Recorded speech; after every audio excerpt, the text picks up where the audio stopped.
सुंदरी जो कि एक सफल डॉक्टर है, अच्छा खासा रुपए पैसा कमाया करती है, उसकी शादी भी हो चुकी है। एक दिन उसके साथ काम करने वाली एक महिला डॉक्टर उसके माथे पे एक निशान पड़ा हुआ था, उस निशान के बारे में पूछने लगती है। जैसे वो महिला डॉक्टर उस निशान के बारे में पूछती है तो एकदम से सुंदरी को बचपन में घटा हुआ कुछ ऐसा याद आ जाता है, जिसको सोचने के बाद वह वहाँ से फौरन अपनी गाड़ी लेती है और सीधा एक बस्ती में पहुँच जाती है, जहाँ पर एक विकलांग व्यक्ति परचूने की छोटी सी दुकान चलाया करता था और उससे जाकर कहने लगती है कि भैया अब बहुत हुआ, अब तुम यहाँ पर काम नहीं करोगे। कौन थी सुंदरी और कौन था वह विकलांग व्यक्ति, पूरी कहानी की सच्चाई जानने के लिए वीडियो को अंत तक जरूर देखें। रेलवे ट्रैक के पास एक छोटी सी बस्ती बसी हुई है, जिस बस्ती के अंदर बहुत सारे गरीब लोग रहा करते हैं और उन्हीं में से एक परिवार होता है, जिस परिवार के अंदर दो माता पिता हैं और एक उनकी 4 साल की बच्ची है, जिस बच्ची का नाम है सुंदरी। सुंदरी के पिता मजदूरी भी किया करते हैं और साथ में गवर्नमेंट जॉब की तैयारी भी कर रहे हैं। उसकी माँ को भी मजदूरी करने के लिए जाना पड़ता है और इसी से वो अपने घर का भरण पोषण किया करते हैं। उस बस्ती के बच्चे रेलवे ट्रैक के पास के एक मैदान में खेलने के लिए चले जाया करते थे, तो जो सुंदरी होती है एक शाम उन्हीं बच्चों के साथ घूमती घूमती उस रेलवे ट्रैक के पास वाले मैदान में खेलने के लिए बच्चों के साथ चली गई थी। वो बस्ती से ज्यादा दूर नहीं था, तो इसी वजह से किसी के भी माता पिता को कोई भी दिक्कत नहीं थी। अब घूमते घूमते जो सुंदरी थी वो रेलवे ट्रैक पर पहुंच जाती है और थोड़ी ही देर में वहां पर ट्रेन आने वाली थी।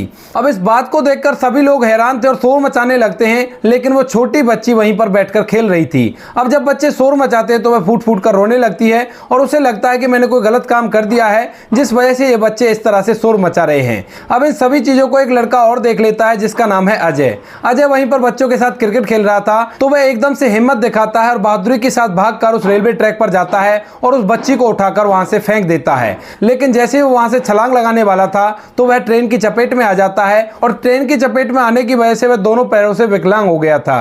अब इस बात का जैसी बस्ती में पता चलता है तो सभी लोग वहां पर आते हैं। अजय को वहां से उठाया जाता है और हॉस्पिटल में ले जाया जाता है। अब जब वो छोटी सी बच्ची सुंदरी थी, उसको उसने उठाकर दूर फेंका था तो उसके माथे पर एक छोटी सी चोट आ गई थी, तो साथ में उसकी भी पट्टी कराई जाती है। सुंदरी के माता पिता उस लड़के का बहुत बहुत धन्यवाद करते हैं और कहते हैं कि बेटा अगर तू नहीं होता तो शायद आज हमारी बच्ची इस दुनिया में जिंदा नहीं रह पाती। वहीं पर जो अजय के माता पिता हैं, उन्हें इस बात का बड़ा ही दुख है कि उनका बेटा विकलांग हो चुका है और वो अपनी जिंदगी को बड़े कष्टों में बिताएगा। लेकिन दोनों परिवार वाले सोच लेते हैं कि इसमें ऊपर वाले की मर्जी थी, इन बच्चों का कोई कसूर नहीं है। इसके बाद धीरे धीरे समय बीतता है और समय के साथ साथ वह लड़का अजय बड़ा होने लगता है। इधर जो सुंदरी के पिता थे, उनकी एक सरकारी नौकरी लग जाती है और सरकारी नौकरी लगने के कारण वह इस बस्ती को छोड़कर जहां पर उनकी नौकरी लगी थी वहीं पर रहने लगे थे। धीरे धीरे कुछ समय बीतता है, कुछ समय बाद जो सुंदरी थी वो स्कूल में पढ़ने के लिए जाने लगती है। तभी एक दिन उसकी साथ की सहेली उसके माथे के निशान को नोटिस कर लेती है जो उस समय लगा था और उससे पूछने लगती है कि ये निशान तुम्हें कैसे लगा था।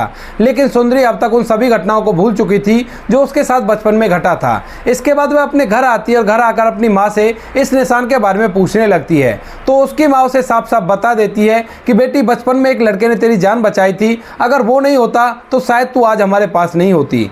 इस बात को सुनकर वह लड़की अपने माता पिता से उस लड़के से मिलने की जिद करने लगती है। इस बात को सुनकर उसके जो माता पिता होते हैं वह अपनी बेटी को उस लड़के से मिलाने के लिए राजी हो जाते हैं। दूसरे दिन जो सुंदरी का पिता होता है वह अपने ऑफिस से छुट्टी लेता है और छुट्टी लेने के बाद अपने पूरे परिवार के साथ उस लड़के अजय के पास पहुंच जाता है। वहां जाकर वे देखते हैं जो अजय थोड़ा बड़ा हो गया है, लेकिन वो अब अपने पैरों पर चल नहीं सकता। वह एक 3 पहिए का रिक्शा ले रखा है, उसी के जरिए इधर उधर जाया करता है। इस बात को देखकर उसके पिता को बड़ा ही बुरा लगता है और सुंदरी तो इस बात को देखकर बहुत ही ज्यादा परेशान हो गई थी। इसके बाद वह अजय के पास जाती है और कहती है कि भैया आप चिंता मत करो, मैं आपके लिए डॉक्टर बनूंगी और आपके पैरों को दोबारा से ठीक कर दूंगी। अब इस बात को सुनकर अजय भी हंसने लगता है और कहता है कि बहन ऐसा नहीं हो पाएगा, मेरे पैर अब जा चुके हैं, दोबारा से ये पैर नहीं आ सकते। इसके बाद सुंदरी के पिता अजय के माता पिता को थोड़ी बहुत आर्थिक मदद देते हैं और वहां से चले जाते हैं। इधर जो अजय है वो अपने जीवन को ऐसे व्यतीत करने लगता है और इस बात के बारे में जब चारों तरफ पता चलता है कि यह लड़का एक लड़की को बचाते हुए विकलांग हो गया है, तो उसके बाद उसे वीरता का अवार्ड भी दिया जाता है और कई सुपरस्टार उसके पास आते हैं और उससे कहते हैं कि कोई बात नहीं, हम तुम्हें आर्थिक मदद देंगे। लेकिन दोस्तों जिन भी सुपरस्टार ने उससे वादा किया था उनमें से कोई भी लौटकर नहीं आया था और इसी तरह से अजय अपने जीवन को जीने लगता है। इधर जो सुंदरी है वो अपने मन में धारण करती है और वो सोचती है कि उसे बड़ा होकर डॉक्टर बनना है और जिस भैया ने उसकी जान बचाई है उसके लिए उसे कुछ ना कुछ करना है। इस बात को सोचकर सुंदरी अपनी पढ़ाई लिखाई पर ध्यान देती है और धीरे धीरे करके अपनी स्कूल की एजुकेशन को कंप्लीट कर लेती है। स्कूल एजुकेशन कंप्लीट होने के बाद वह डॉक्टर बनने का सफर तय करने लगती है। उसके पिता उसकी पढ़ाई लिखाई में पूरा सहयोग करते हैं और और अपनी बेटी को अच्छे से अच्छे कॉलेज में पढ़ाते हैं, क्योंकि अब वो सरकारी नौकरी किया करते हैं तो उनके पास रुपए पैसों की कोई भी दिक्कत नहीं है। उन्होंने लोन ले लिया था और लोन लेने के बाद अपनी बेटी के आगे की पढ़ाई को करा रहे हैं। धीरे धीरे समय बीतता और समय के साथ साथ सुंदरी डॉक्टर बन जाती है और डॉक्टर बनकर अपना कार्यभार एक हॉस्पिटल में संभालने लगती है। लेकिन अब वो भूल चुकी थी कि बचपन में किसने उसकी जान बचाई थी और किसकी वजह से वो यहाँ तक पहुंची है। वो अपने काम में व्यस्त हो जाती है और इसी तरह से काम करने लगती है। तभी एक दिन अचानक से उसके साथ में जो डॉक्टरनी साहिबा काम किया करती थी वो उसके माथे के निशान के बारे में उससे पूछने लगती है। अब इस बात को सुनते ही जो सुंदरी थी वो एकदम से उस बात को सोच लेती है और वो पूरा वाकया बचपन का उसके दिमाग में आ जाता है जब उसके साथ ये घटना घटी थी। उसे वह बात भी याद आती है कि स्कूल के अंदर उसके एक साथी ने उससे इसके बारे में पूछा था और उसके बाद वह उस लड़के से मिलने के लिए भी गए थे। इसके बाद जो सुंदरी होती है अपने हॉस्पिटल से एक दिन की छुट्टी लेती है और सीधा अपने घर चली जाती है। घर जाने के बाद वह अपने पति से इस बारे में बात करती है, क्योंकि सुंदरी की अब तक शादी भी हो चुकी है और उसको एक बच्चा भी है। उसके बाद वह अपने पति को अपने बचपन की पूरी कहानी बताती है और कहती है कि बचपन में एक भैया ने मेरी जिंदगी बचाई थी, अगर वो नहीं होते तो आज मैं आपसे शादी करने योग्य नहीं हो पाती। अब उसके बाद इसके पति जैसे इस बात को सुनते हैं तो वो कहते हैं कि तुम्हें उसके लिए कुछ ना कुछ करना चाहिए। तो जो सुंदरी है वो भी कहती है कि हाँ, मैं कुछ ना कुछ तो करना चाहती हूँ, लेकिन अब मुझे ये याद नहीं है कि वो रहा कहाँ करते हैं। इस बात को सुनकर जो सुंदरी का पति होता है वो भी थोड़ा सा हैरान हो जाता है और सोच विचार करने लगता है। सोच विचार करने के बाद उसके दिमाग में आता है, वो कहता है कि तुम्हारे पिता को तो याद होगा कि वो लोग कहाँ रहते हैं। तो सुंदरी कहती है कि हाँ, उनको तो याद होगा। इस बात को सोचकर दोनों पति पत्नी अभी के अभी वहां से सुंदरी के घर की तरफ निकल जाते हैं जहां पर उसके पिता और उसका भाई रहा करते थे। वहां पर जाने के बाद सुंदरी अपने पिता से उस लड़के के बारे में पूछने लगती है। तो उसका पिता हैरानी सी में उससे पूछने लगता है कि बेटी, अब तुम्हें उससे क्या काम हो गया। वो कहती है कि पिताजी, शायद आपको याद नहीं होगा, लेकिन जब हम लोग उनसे मिलने के लिए गए थे तो मैंने उससे कहा था कि मैं एक डॉक्टर बनूंगी और तुम्हारे इन पैरों को ठीक कर दूंगी। तो आज टाइम आ गया है कि उनके लिए कुछ ना कुछ किया जाए ताकि उनका जीवन और थोड़ा सा बेहतर हो सके। इस बात को सुनने के बाद जो उसका पिता होता है वो भी थोड़ा सा भावुक हो जाता है, क्योंकि उस समय की कुछ यादें उसके दिमाग में आ गई थी। तो उनको सोच सोचकर उसकी आंखों से आंसू टपकने लगे थे। इसके बाद जो सुंदरी का पिता होता है वह उसको उसका एड्रेस दे देता है। अब एड्रेस लेने के बाद सुंदरी अपने पति के साथ वहां के लिए निकलने लगती है और रास्ते में बहुत सारे सवाल उसके दिमाग में चल रहे हैं। वो सोच रही है कि वो भैया किस हालत में होंगे, क्या उनकी कंडीशन होगी, कहीं ऐसा तो नहीं कि वो उस एड्रेस से चले गए हों, क्योंकि सुंदरी के पिता ने जब उसका एड्रेस दिया था तो कहा था कि बेटी, इन बातों को काफी दिन हो गए हैं और हो सकता है कि वो लोग वहां से चले गए हों। लेकिन फिर भी जो सुंदरी होती है उस बस्ती में पहुंच जाती है और वहां पर इधर उधर अजय के बारे में पूछने लगती है। पूछती पूछती वह धीरे धीरे उसके घर के पास चली गई थी और वहां पर उसे वो लड़का अजय बैठा हुआ मिल जाता है। अजय जो कि एक परचूने की दुकान पर बैठा हुआ था, साधारण सी परचूने की दुकान थी, ज्यादा कुछ उसके अंदर नहीं था और अजय अपना जीवन व्यतीत करने के लिए एक 3 पहिए के रिक्शे में बैठकर इधर उधर जाया करता है। अब इन सभी चीजों को देखने के बाद जो सुंदरी होती है उसकी आंखों से आंसू टपकने लगते हैं। इधर जो अजय है वह जैसी सुंदरी को देखता है तो बड़ा ही हैरान होता है और सोच विचार में पड़ जाता है कि आज इतने अमीर लोग हमारे पास क्यों आए हैं। फिर वो सोचता है कि चलो छोड़ो, हो सकता है कि इन लोगों को मेरी कहानी के बारे में पता चल गया हो और इसी वजह से मुझसे मिलने के लिए आए होंगे। तो उसके बाद वह कहने लगता है कि हाँ मैडम, बताइए आपको किससे मिलना है। तो जो सुंदरी होती है वो एकदम से अपने आंखों के आंसुओं को पहुंचती है और कहती है कि भैया, आपने मुझे नहीं पहचाना। अब इस बात को सुनकर अजय और थोड़ा असमंजस में पड़ जाता है और कहने लगता है कि मैडम कौन हो आप, मैंने आपको नहीं पहचाना। तो सुंदरी एकदम से उसे अपना नाम बता देती है। कहती है कि भैया, मैं वही लड़की सुंदरी हूं जिसको तुमने बचाया था और तुम्हारे पैर मेरी वजह से ही खराब हो गए थे। अब इस बात को सुनकर जो अजय था उसकी आंखों से आंसू निकलने लगते हैं और वह सुंदरी के सामने फूट फूट कर रोने लगता है, क्योंकि सुंदरी फिलहाल एक बहुत बड़ी कार में आई थी, उसके साथ उसके पति भी थे और वह बहुत ही ज्यादा सक्सेस हो गई थी। अब इस बात को देखने के बाद अजय को अपनी जिंदगी के बारे में याद आता है और वह सोचता है कि मैं कुछ भी नहीं हूं और ये लड़की इतनी बड़ी बन गई है। अब इसके बाद जो सुंदरी होती है वो अजय को सहारा देती है और कहती है कि भैया कोई दिक्कत नहीं है, मैं आ गई हूं ना, अब सब कुछ ठीक हो जाएगा। उसके बाद वह अजय के साथ अजय के घर जाती है, जहां पर अजय के बुजुर्ग माता पिता अलग अलग बिस्तरों पर पड़े हुए थे और वो काफी ज्यादा बीमार दिखाई दे रहे थे। अजय का घर भी कुछ खास नहीं था, नॉर्मल सा एक कमरा बना हुआ था और उस कमरे की दीवारों का रंग रोगन उड़ा पड़ा था, यानी कि उनकी हालत बहुत ही ज्यादा खस्ता थी। और अजय अपने माता पिता की जीविका चलाने के लिए उस दुकान को चलाया करता और जो कुछ भी पैसे वो कमाया करता उससे अपने माता पिता का इलाज भी करवाया करता और घर का भरण पोषण भी किया करता।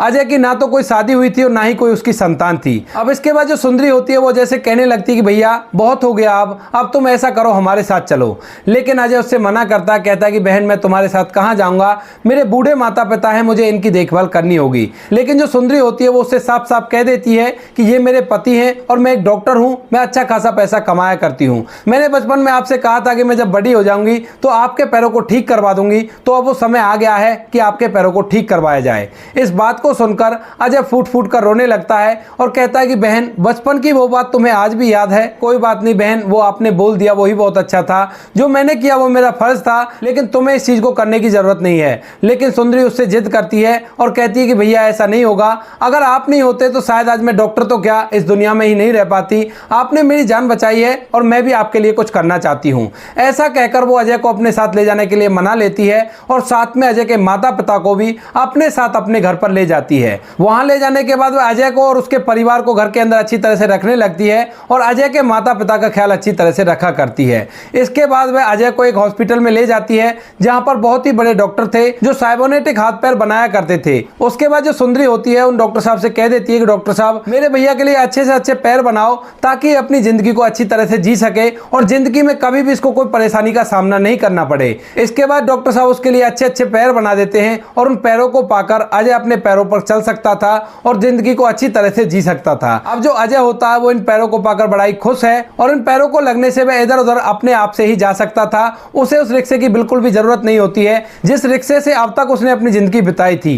वह अपने पैरों पर चला करता और चलने के बाद उसे इस बात पर विश्वास नहीं होता है और वह सोचता है कि ऐसा भी होता है क्या। उसके बाद सुंदरी जब अजय को ऐसी हरकतें करते हुए देखती है, वो बच्चों की हरकत कर रहा था और इधर उधर उछलता कूदता घूम रहा था, तो वह उससे कहती है कि भैया, मैंने आपसे कहा था ना कि मैं आपके पैरों का इलाज करवा दूंगी, तो ये लो आपके पैरों का इलाज हो गया। अब जो सुंदरी है वो अजय को अपने पास ही रखा करती है और उससे कहा करती है कि भैया, आपको पैसे कमाने की कोई भी दिक्कत नहीं है, आपको जिस चीज की भी जरूरत हो आप केवल मुझे बता देना, मैं आपके उस ख्वाहिश को पूरा कर दूंगी। इसके बाद अजय वहीं पर रहा करता है और धीरे धीरे ऐसे करके कुछ समय और बीत जाता है। जो सुंदरी होती है वो उसके लिए एक तलाकशुदा महिला देखती है और उससे अजय की शादी करवा देती है। अब अजय की शादी हो गई थी और शादी होने के बाद अजय अपनी शादीशुदा जिंदगी को वहीं पर रहकर जीने लगता है। कुछ दिनों बाद सुंदरी अजय के लिए एक अलग से घर ले लेती है और उसके अंदर अजय और उसके माता पिता को रहने के लिए छोड़ देती है और कह देती है कि भैया, आपको कोई भी काम करने की जरूरत नहीं है, जब तक मैं हूं आपके लिए पैसा आता रहेगा और आपका जीवन अच्छी तरह से व्यतीत होता रहेगा। इस बात को सुनकर अजय भी बड़ा ही खुश होता है और मन ही मन सोचने लगता है कि मैंने जो अच्छा किया था वो अच्छे कर्म मेरे सामने आ गए हैं, तभी तो मेरी जिंदगी इतनी अच्छी तरह से व्यतीत होने लगी है। लेकिन उसके बावजूद जो अजय होता है वह अपनी बहन से कहता है कि बहन, ऐसी बात नहीं है, लेकिन मुझे अपना भी कुछ करना होगा ताकि मैं अपने परिवार का भरण पोषण अपने आप कर सकूं। कब तक तुम हमें बैठाकर खिलाती रहोगी और ये सब मुझे अच्छा नहीं लगता। अब इस बात को सुनने के बाद जो सुंदरी होती है अपने हॉस्पिटल में अजय के लिए बात कर लेती है और उसके लिए रिसेप्शन पर नौकरी लगवा देती है। क्योंकि अजय थोड़ा बहुत पढ़ा लिखा था तो वह हॉस्पिटल की पर्ची आसानी से काट सकता था और उस बात की ट्रेनिंग देकर अजय वहां पर काम किया करता है। काम करने के बाद वह इतने पैसे कमा लेता था कि उसके घर का गुजारा अच्छी तरह से हो जाया करता। कुछ दिनों बाद अजय को एक बच्चा हो जाता है और अजय का परिवार भी कंप्लीट हो जाता है। तो दोस्तों, ये थी कहानी एक लड़की सुंदरी की, जिसको बचपन में बचाने के लिए एक लड़के के दोनों पैर चले गए और उस लड़के का जीवन बहुत ही दुख भरा हो गया। लेकिन उस लड़की ने डॉक्टर बनने के बाद उसके पैरों का इलाज ऐसा करवा दिया कि वह दोबारा से अपनी जिंदगी को अच्छी तरह से जीने लगा। आप क्या कहना चाहते हो सुंदरी के बारे में? आप क्या कहना चाहते हो अजय के बारे में? आपकी जो भी राय कमेंट सेक्शन में लिख सकते हो, लोगों के साथ शेयर कर सकते हो। वीडियो अगर अच्छा लगा तो वीडियो को लाइक और चैनल को सब्सक्राइब जरूर करें ताकि हमें थोड़ा बहुत हौसला मिले आप लोगों के लिए ऐसे अच्छे अच्छे वीडियो बनाने के लिए। इन कहानियों को सुनाने का उद्देश्य किसी को परेशान करना बिल्कुल भी नहीं है। यह कहानी आपको इसलिए सुनाई जाती है ताकि आप लोग इन कहानियों में से कुछ ना कुछ सीख सको और अपने जीवन में उस चीज को अप्लाई कर सको। मिलते हैं किसी नेक्स्ट वीडियो में नए टॉपिक के साथ, तब तक के लिए जय हिंद, जय भारत, जय हिंदुस्तान।